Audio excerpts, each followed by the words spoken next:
Modern சங்கடகாரன் உட்பட அந்த 21 மாட தேவதைகளின் ஆசையும் உங்களுக்கு கிடைக்கும்.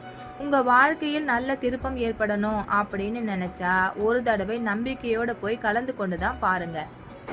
இப்போது நாம் கோவிலில் கொடிமரம் அமைப்பது ஏன் மற்றும் கோவிலில் திருவிழா சமயங்களில் முதல் நாள் கொடியேற்றத்துடன் துவங்குவது எதற்காக மற்றும் கொடிமரத்தின் சிறப்புகள் என்ன, இவையெல்லாம் பற்றித்தான் பார்க்க போறோம்.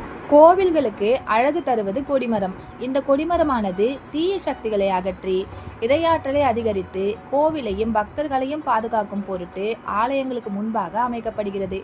மனித உடலில் உள்ள முதுகுத்தண்டு போன்றே கோவில்களுக்கு கொடிமரம் இருக்கிறது என்று நம் ஆகமங்கள் சொல்கின்றன. நம்முடைய முதுகுத்தண்டு வளத்தில் 32 எலும்பு வளையங்கள் இருக்கிறது.